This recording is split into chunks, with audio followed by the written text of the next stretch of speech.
272. How the Gods Protect the Place of Practice.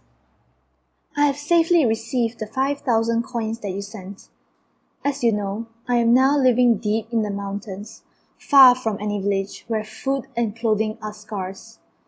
If it were not for offerings such as yours, it would be difficult for me to continue my recitations of the sutra, and I could hardly go on discussing doctrines. These divine instructions that have been delivered to you from the 10 demon daughters must be some plan on their part to help you gain merit as a lay supporter of the teachings. The 8th volume of Great Concentration and Insight states, just as the petty devils will respect and avoid entering the hall of the god chakra, so, if the gods who protect the place of Buddhist practice are powerful, then evil forces will have no way to break in and cause trouble. Likewise, if the ruler of a walled city is unbending, then those who guard the city will remain firm. But if the ruler is cowardly, then those who guard the city will grow fearful. The mind is the ruler of the body. The deities same name and same birth protect people. If one's mind is strong, then their protection is great.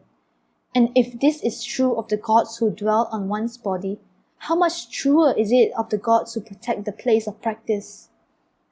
Volume 8 of the Annotations on Great Concentration and Insight says, though they protect people at all times, if one's mind is strong, the protection of the gods also is sure to be firm. And it also says, the gods who dwell on one's shoulder will at all times protect one. And how much truer is this of the gods who protect the place of practice? From the time one is born, 2 gods give one protection. They are the gods same birth and same name, who are known as the gods who are with one from birth and are described in the Flower Garland Sutra. Volume 4 of the Words and Phrases of the Lotus Sutra states, just by reciting the words Namu Buddha, or Hail to the Buddha, the thief was able to obtain the head of the image of the deity. And if a wise person recites these words, how much more certain is it that he or she will never be overlooked by the venerable gods of the 10 directions? We should just be assiduous and never give way to laziness. The meaning of this passage of commentary is as follows. In India, there was a land that worshipped the gods and paid no heed to the Buddha. When the people erected a temple, they dedicated it to the devil king of the 6th heaven, and the head of the deity was made of gold. There was a great thief who, for many years, had wanted to steal the head of the deity, but had been unable to do so. One time, he went to where the Buddha was, hoping to steal something, and there he listened to the preaching of the law. The Buddha said, Namu means being amazed and awakened. The thief, hearing this, pronounced the words Namu Buddha and in this way was able to steal the head of the deity. Later, when investigation was made, it was found that this was how the thief had done this. Thereafter, all the people of the land abandoned the worship of the gods and converted to the teaching of the Buddha.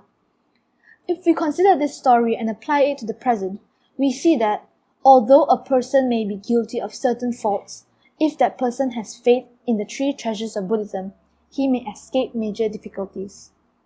And I have known for some time now what was indicated to you in the divine instructions you have written me about. On reflection, I think that surely they are a sign that difficulties can be averted and that good fortune is on the way. Regarding the word Myo of Myoho Renge Kyo, Bodhisattva Nagarjuna comments in the treatise on the great perfection of wisdom that it can change poison into medicine. And the great teacher Tiantai says, but when the Lotus Sutra predicts that these people, of the 2 vehicles, will eventually attain Buddhahood, the poison is changed into medicine. Though calamities may come, they can be changed into good fortune. And how much more is this so when the 10 demon daughters have foreknowledge of the situation?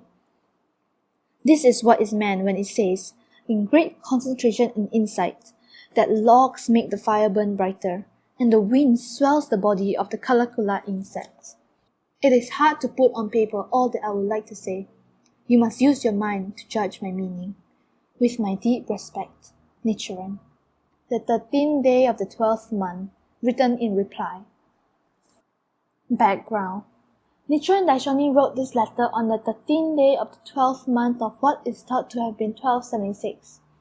The letter is a reply, it is generally believed, to Toki Jōnin, who had apparently written about a dream in which some danger to the Daishonin and his followers was revealed by the 10 demon daughters.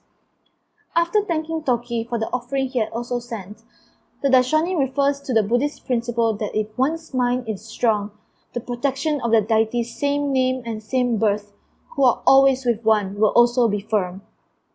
If this is so, he urges, how much truer must it be of the gods who protect the place of practice? He also encourages Toki with a story from the words and phrases of the Lotus Sutra, describing a thief who gained the golden head of the deity's image simply by reciting the words Namu Buddha or Hail to the Buddha.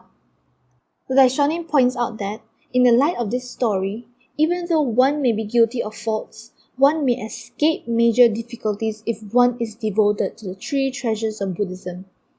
Furthermore, he says that when he views the divine instructions from the 10 demon daughters as a sign that difficulties can be avoided and that good fortune is on its way.